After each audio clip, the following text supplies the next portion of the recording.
하나님 말씀 에베소서 5장 1절 2절 다 같이 읽겠습니다. 자, 같이 읽습니다. 시작. 그러므로 사랑을 입은 자녀같이 너희는 하나님을 본받는 자가 되고 그리스도께서 너희를 사랑하신 것 같이 너희도 사랑 가운데서 행하라. 그는 우리를 위하여 자신을 버리사 향기로운 제물과 생축으로 하나님께 드리셨느니라. 아멘. 에베소서는 총 6장으로 구성이 되어 있는데 1장부터 3장까지는 교회론에 관한 말씀입니다. 그리고 4장부터 6장까지는 교회를 통해서 끊임없이 성화되어 가는 성도들이 이 땅에서 살아내야 하는 신앙적인 삶에 대한 말씀입니다.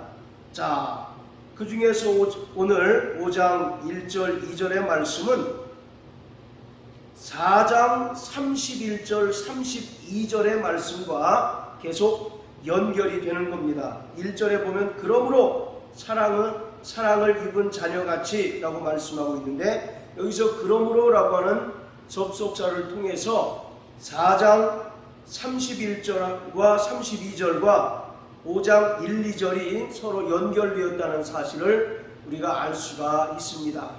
그리고 오늘 본문의 내용은 무엇이냐면 새 사람을 입은 자들의 두 번째 특징에 대해서 말하고 있어요. 그것은 첫째, 하나님께서 우리를 용서하신 것처럼 서로 인자하게 하며 불쌍히 여겨서 서로 용서하라 말씀하고 있습니다.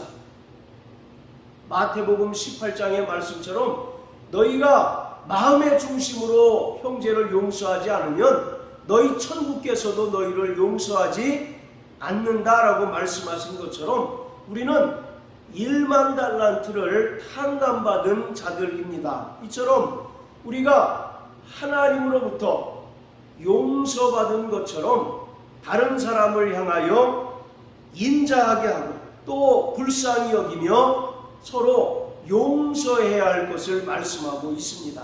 그리고 두 번째로는 그리스도께서 너희를 사랑한 것처럼 너희도 서로 사랑하라 말씀하고 있습니다. 하나님은 사랑이십니다. 할렐루야. 요한일서 4장 8절의 말씀처럼 하나님은 사랑이시다 라고 말씀하고 있고 우리는 그 사랑을 입은 하나님의 자녀가 되었습니다. 그렇기 때문에 자녀는 부모를 닮아가고 또 아버지를 닮는 것처럼 우리가 하나님의 사랑을 입은 자들로서 마땅히 다른 사람을 용서하고 또 그리스도께서 우리를 사랑하신 것처럼 서로 사랑함으로써 교회가 거룩한 연합과 하나됨을 온전히 이룰 수 있도록 해야 한다는 것을 말씀하고 있습니다. 예수 그리스도께서는 우리를 사랑하셨습니다. 할렐루야. 그런데 그가 우리를 어떻게 사랑하셨느냐면 우리가 죄인 되었을 때에 우리를 위하여 십자가에 달려 죽으심으로써 우리에게 대한 하나님의 사랑을 확증해 주셨습니다. 자, 우리 로마서 5장을 다 같이 한번 보시겠습니다. 로마서 5장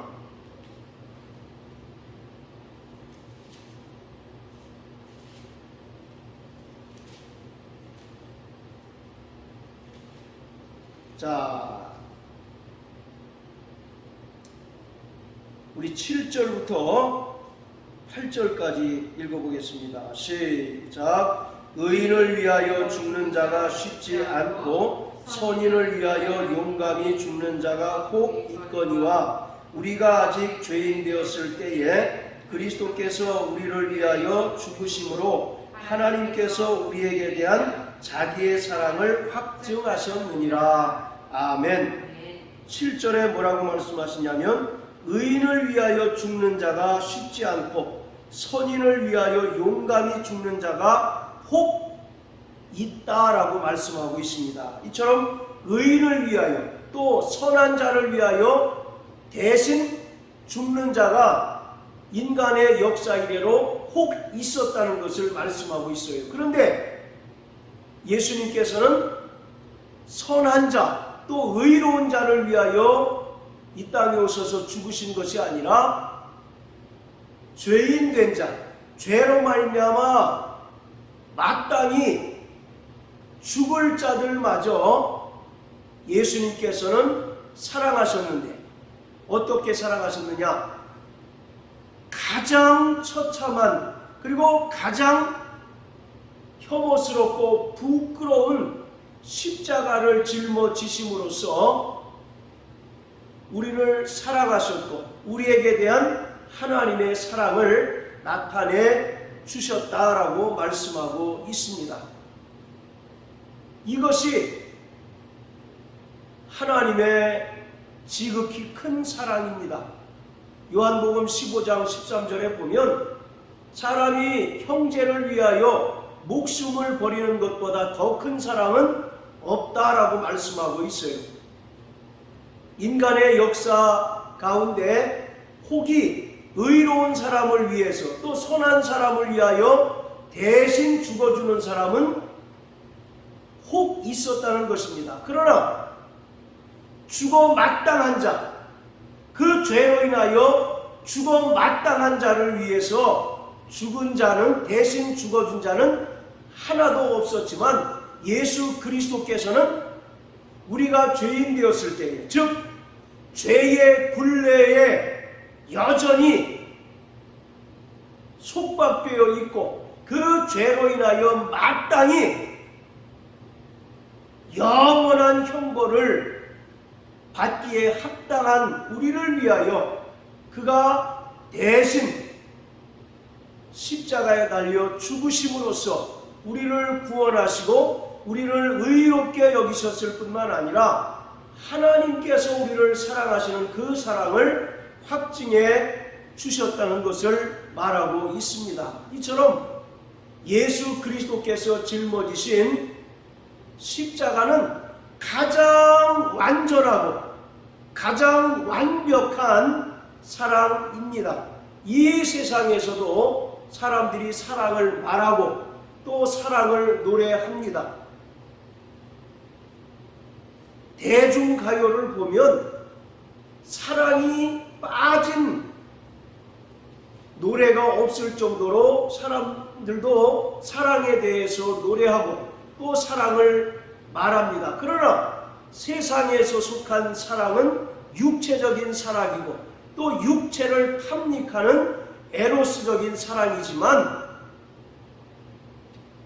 하나님께서 우리를 사랑하신 아가페의 사랑은 철저히 자기 희생적인 사랑이십니다. 전지전능하시고 완전하신 하나님이시라 할지라도 죄인된 인간들을 구원하시고 또 의롭게 하시기 위해서는 그가 가장 사랑하시고 그가 가장 기뻐하시는 독생자 예수를 십자가에 매달아 죽게 하실 수밖에 없었던 것입니다. 왜냐하면 하나님은 공의의 하나님이시기 때문에 그렇습니다. 하나님은 공의로우신데 이 하나님의 공의로우시다라는 말은 반드시 죄에 대해서는 심판하시는 분이십니다. 그렇기 때문에 하나님께서는 인간이 범한 죄에 대해서 그냥 모른 척 하시거나 또는 눈 감아 주실 수 없고 반드시 죄에 대하여는 형벌하시고 죄에 대하여 심판하시는 분이십니다. 그래서 로마서 6장 23절에 보면 죄의 삭은 사망이다 라고 말씀하고 있습니다. 즉 아담이 범한 그 죄의 결과로 모든 인간은 사망 아래 놓여져 있고 또 죽기를 두려워하며 죄의 종노릇하는 불쌍한 인생이 되어버리고 말았다는 것입니다. 그런데 죄인된 인간들을 위하여 아무런 죄가 없으시고 흠이 없으신 예수께서 대신 십자가에 달려 죽으심으로써 인간의 모든 죄를 속량하시고 또 그가 죽은 자 가운데서 3일 만에 부활하심으로써 인간들을 구원해 주셨습니다. 따라서 예수님께서 짊어지신 십자가는 가장 완전한 사랑의 표현이고 하나님의 공의로우심과 또 하나님의 완전한 사랑이 만나는 최고의 사랑의 표현의 장소인 것입니다. 예수님께서 십자가에 달려 죽으실 때 사람들이 쓸개탄 포도주를 예수님께 마시우게 했습니다. 자, 우리 마태복음 27장을 한번 다 같이 보십니다. 마태복음 27장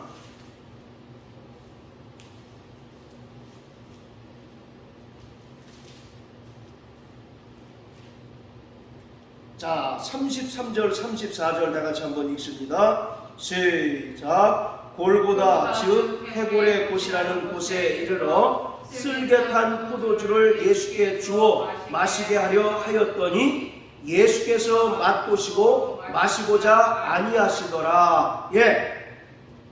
십자가에 매달려 지금 타는 듯한 목마름과 죽음의 고통 속에서 신음하는 예수님을 보고 유대인들이 마지막 자비를 베풉니다. 마지막 동정을 베푸는 거예요. 여기서 쓸개탄 포도주라는 것은 일종의 마취제입니다.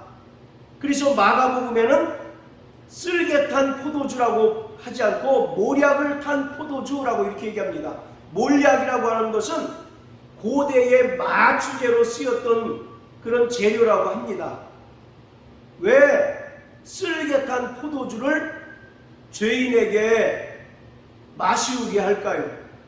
아무리 그가 십자가의 형벌을 당할 만큼 참혹한 또 저주받은 죄인이라 할지라도 그 죽는 순간 고통을 조금이라도 덜어주고 고통을 조금이라도 잊도록 하기 위해서 마지막 자비, 마지막 배려로서 쓸개탄 포도주를 마시게 하는 것이 당시의 관례였습니다.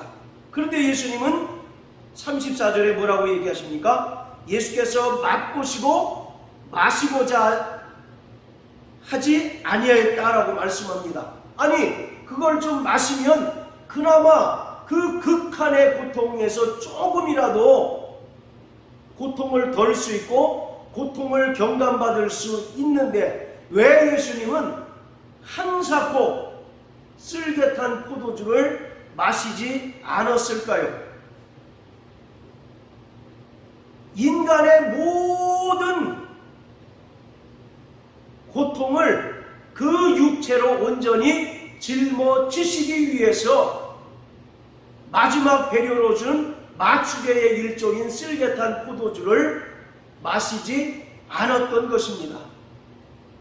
그는 말씀이 육신이 되어 이 땅에 오셔서 인간이 이 땅에서 경험하는 모든 고난과 모든 고통을 오롯이 그 육체로 받아내시고 그 육체로 감당해내심으로 말미암아 인간에게 죄로부터 자유를 또 마음의 모든 불안과 염려로부터 평안을 주시고자 했고 또 그가 채찍에 맞으심으로 말미암아 육체의 질병에서 노임을 얻도록 하시기 위해서 모진 십자가의 고난을 몸소 담당하시고 또 죄인에게 마지막으로 배려하는 그 쓸개탄 포도주마저 거부하고 온전히 그 고통을 감내하시고 감당하시면서 결국 십자가에 달려 죽으셨습니다. 이처럼 예수 그리스도의 사랑은 감당하는 사랑입니다. 할렐루야. 인간의 모든 죄를 담당하시고 인간의 모든 고통을 친히 담당하시고 인간의 모든 육체의 질병을 그 몸으로 친히 담당해 주시는 것이 예수님께서 인간을 사랑하시는 방식이고 방법입니다. 자, 우리 히브리서 4장을 다 같이 한번 보시겠어요? 히브리서 4장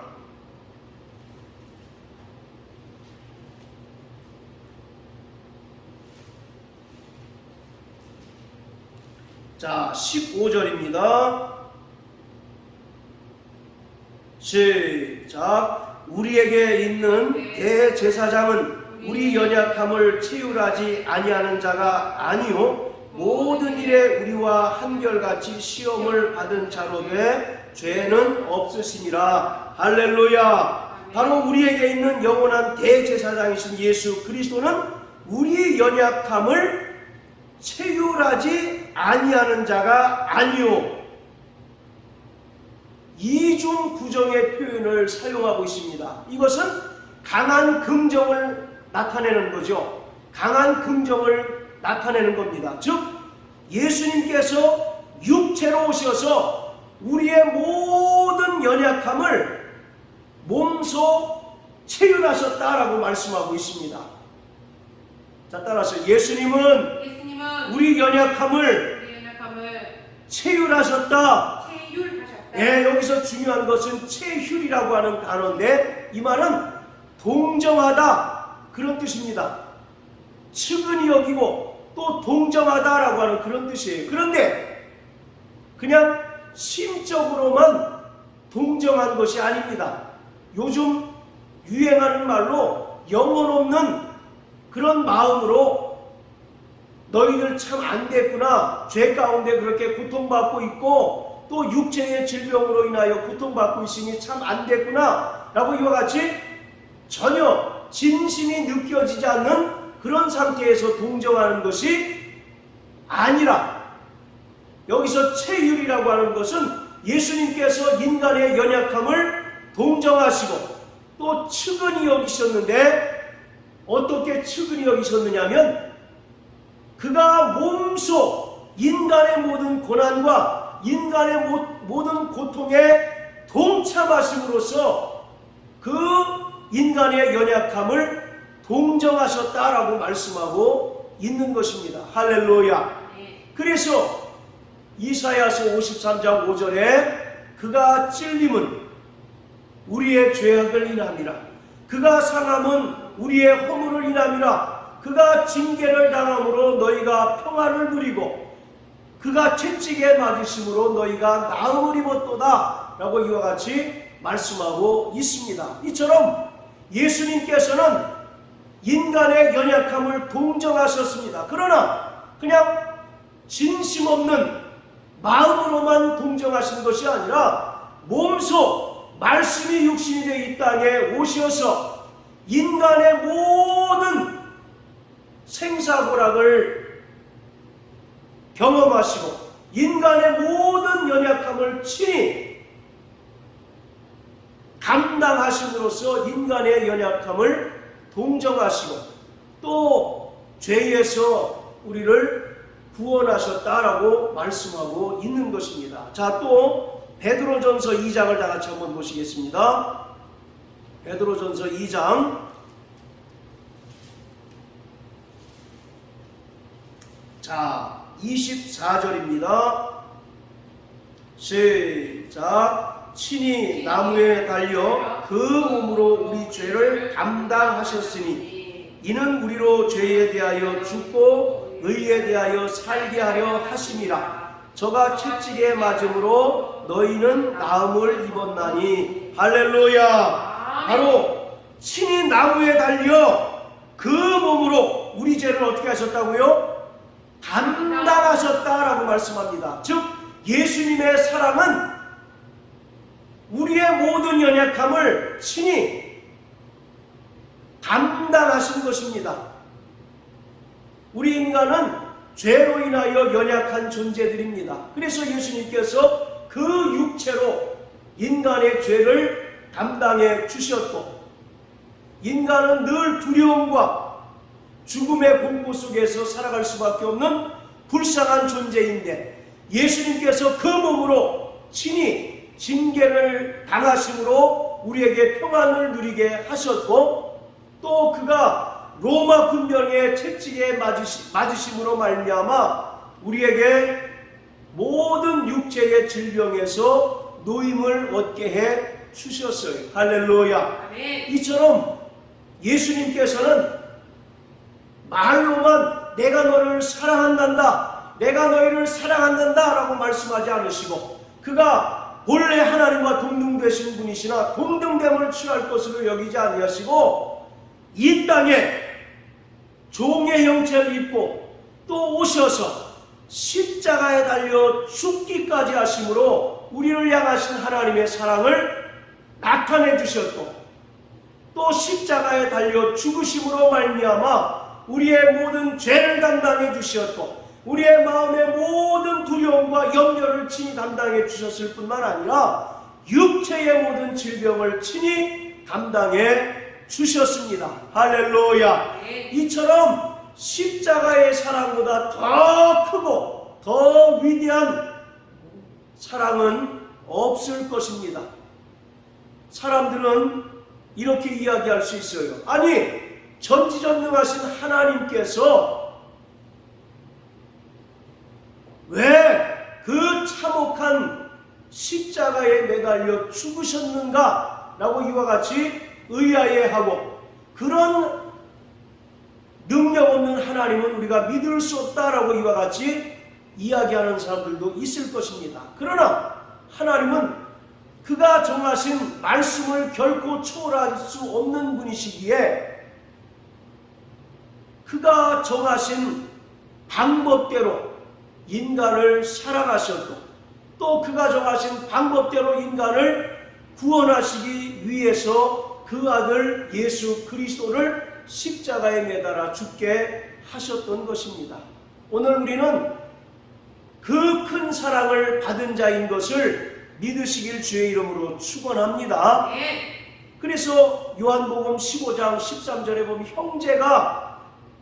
사람이 형제를 위하여 죽으면 이에서 더 큰 사랑이 없다라고 말씀합니다. 그리고 또 예수님께서 요한복음 13장에 말씀하시기를 너희에게 새 계명을 주노니 너희가 서로 사랑하라. 너희가 서로 사랑함으로써 나의 제자인 줄 알겠노라 라고 이와 같이 말씀하고 있습니다. 이처럼 오늘 우리가 측량할 수 없는 하나님의 그 크신 사랑을 받은 자요, 또 예수 그리스도께서 그 몸으로 우리의 죄를 담당하시고 우리의 모든 염려와 근심과 두려움을 담당하시고 모든 육체의 질병을 친히 담당해 주셔서 우리가 죄로부터 자유하고 또 하나님의 사랑을 입은 자라고 한다면 마땅히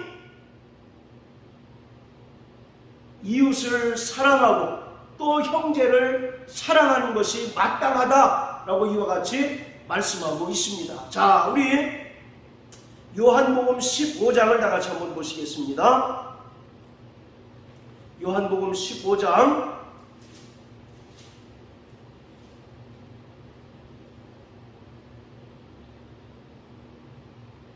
자, 12절부터 14절까지입니다. 시작. 내 계명은 곧 내가 너희를 사랑한 것 같이 너희도 서로 사랑하라 하는 이것이니라. 사람이 친구를 위하여 자기 목숨을 버리면 이에서 더 큰 사랑이 없나니 너희가 나의 명하는 대로 행하면 곧 나의 친구라. 할렐루야. 내 계명은 곧 내가 너희를 사랑한 것 같이 너희도 서로 사랑하는 것이다 라고 말씀하고 있습니다.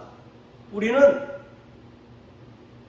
옛 계명인 율법에 속한 자가 아니라 예수님께서 십자가에 달려 흘리신 그 피로 말미암아 세우신 새 언약에 속한 새 계명을 받은 자들입니다. 할렐루야. 새 계명은 무엇입니까? 바로 예수께서 너희를 사랑한 것 같이 너희도 서로 사랑하라, 이와 같이 말씀하고 있습니다. 그러나 오늘 우리의 현실은 어떻습니까? 사랑하기에 대단히 인색한 자들 아니겠습니까? 나에게 잘해주고 나를 사랑하는 자를 사랑하는 것은, 그것은 죄인들도 할 수 있다라고 예수님께서 말씀하고 계셔요. 바로 예수님의 사랑은 죄인마저도 사랑하신 것입니다. 할렐루야. 도무지 사랑할 수 없는 자라도 정말 그를 측은히 여기고 그를 불쌍히 여기며 그를 사랑하신 것이 예수님의 사랑입니다. 예수님께서 마태복음 5장 산상수훈을 통해서 말씀하시기를, 자, 우리 한번 마태복음 5장을 다 같이 한번 보시겠어요? 자, 마태복음 5장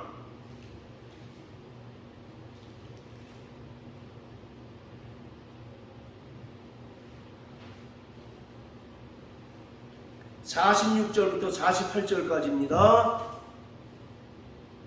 자, 시작. 너희가 너희를 사랑하는 자를 사랑하면 무슨 상이 있으리요? 세리도 이같이 아니하느냐? 또 너희가 너희 형제에게만 무난하면 남보다 더한 것이 무엇이냐? 이방인들도 이같이 아니하느냐? 그러므로 하늘에 계신 너희 아버지의 온전하심과 같이 너희도 온전하라. 자, 46절에 보면 너희를 사랑하는 자를 사랑하면 무슨 상이 있겠느냐? 세리도 이같이 한다라고 말씀합니다. 여기서 세리라고 하는 것은 죄인들을 가리키고 있는 거예요. 자, 그리고 47절에도 너희가 너희 형제에게만 무난하면 남보다 더한 것이 무엇이냐? 이방인들도 이같이 아니하느냐? 46절에는 세리가 나왔고 47절에는 이방인이 나왔습니다. 세리와 이방인은 결국 죄인들을 이야기하고 있는 겁니다. 불신자들을 이야기하는 거예요. 하나님을 믿지 않는 자들을 이야기하고 있습니다. 세상의 죄인들도 자기를 사랑하는 자를 마땅히 사랑합니다. 또 자기 형제에게만 무난하는 것은 바로 불신자들, 세상의 죄인들도 마땅히 한다는 겁니다. 만약에 예수님께서 자기를 사랑한 자만 사랑했다면 이 세상에 구원받을 자는 아무도 없을 것입니다. 그러나 우리가 죄인 되었을 때 하나님은 거룩하신 분이기 때문에 죄와 짝하실 수 없는 분이셔요. 그러나 하나님께서는 가장 사랑하시고 가장 기뻐하시는 그 아들마저 십자가에 매달아 죽게 하심으로써 우리를 사랑하셨습니다. 할렐루야. 우리가 그 큰 사랑을 통하여 죄에서 자유하고 또 하나님의 자녀가 되었고 하나님의 사랑을 입은 자가 되었으면 우리도 마땅히 도무지 우리가 사랑할 수 없는 자를 사랑하는 자가 되어야 합니다. 할렐루야. 네덜란드에 유명한 여자 부흥사인 코리텐 붐이라고 하는 여자 목사가 있습니다. 2차 세계대전 때 네덜란드는 독일에 의하여 침공을 당했어요. 그리고 그 코리텐 붐의 그 여자 형제들이 독일 병사들에 의해서 참혹하게 강간을 당했습니다. 그러다가 이제 전쟁이 종전이 됐고 코리텐 붐 여사는 은혜를 받아서 이제 목사가 됐고 또 유명한 부흥사가 되어서 여기저기 초청받아가지고 부흥회를 인도하는 그런 목사가 되었습니다. 그런데 어느 날 독일에 가서 부흥회를 개최하게 됐습니다. 그리고 이제 부흥회를 이제 거의 끝마치고 한 사람씩 성도들을 안수하고 또 기도하려고 할 때 안수받으러 저기서 오는 사람들이 굉장히 낯익은 사람이었어요. 가만히 보니까 전쟁 중에 자기의 자매들을, 친자매들을 강간했던 독일 병사들이었습니다. 여러분들 같으면 그 상황에서 어떻게 하겠습니까? 나 도무지 저 사람 용서하지 못합니다, 하나님. 그래서 저 사람을 위해서 축복할 수 없을 것 같습니다 라고 하면서 그 자리를 떠나겠습니까? 아니면 끝까지 인내하고 그를 향해서 안수하고 또 축복기도 할 수 있겠습니까?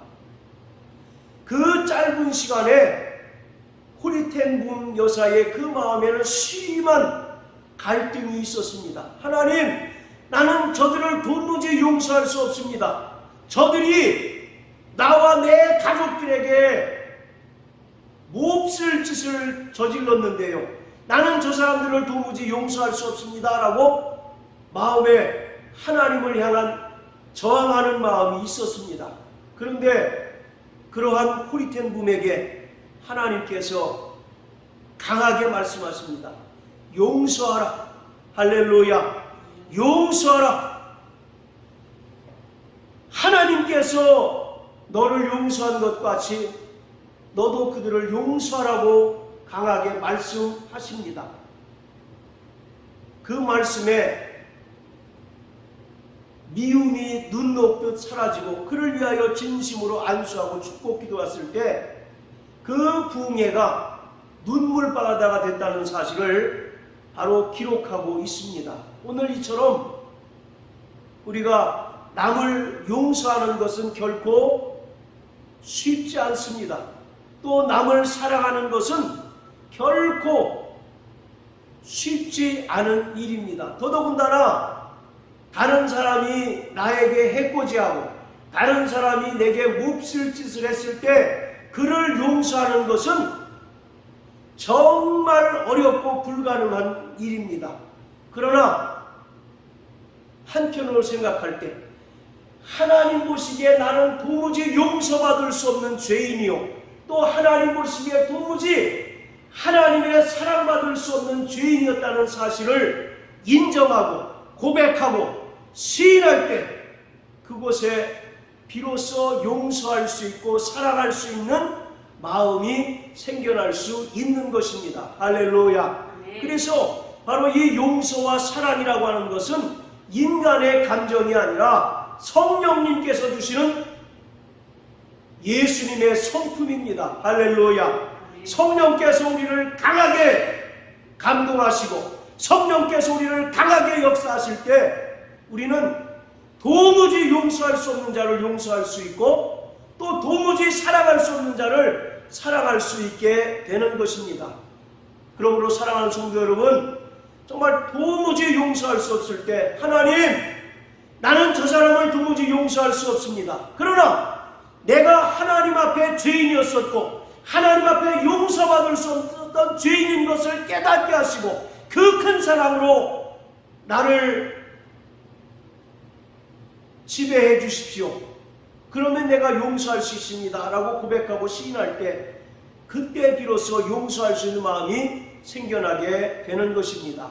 네. 사랑하는 성도 여러분, 용서하시게 되길 주의 이름으로 축복합니다. 네. 하나님께서 우리를 인자히 여기시고 또 불쌍히 여기셔서 우리를 용서하신 것처럼 또 예수 그리스도께서 우리가 아직 죄인 되었을 때에 우리를 위하여 참혹하고 부끄러운 십자가를 지심으로써 우리를 사랑하시고 구원하시고 용서하셨던 것처럼 우리도 도무지 용서할 수 없고 사랑할 수 없는 자를 용서하고 사랑할 때 하나님의 놀라운 능력이 나타나고 또 그곳에 하나님의 영광이 나타날 줄 믿고 우리에게 용서하고 또 사랑할 수 있는 능력과 그러한 마음이 있게 되시길 주님의 이름으로 축복합니다. 그럴 때 교회가 더욱더 건강해지고 그럴 때 더욱더 하나 되어서 하나님께서 맡겨주신 거룩한 사역을 온전히 감당할 수 있게 됩니다. 할렐루야.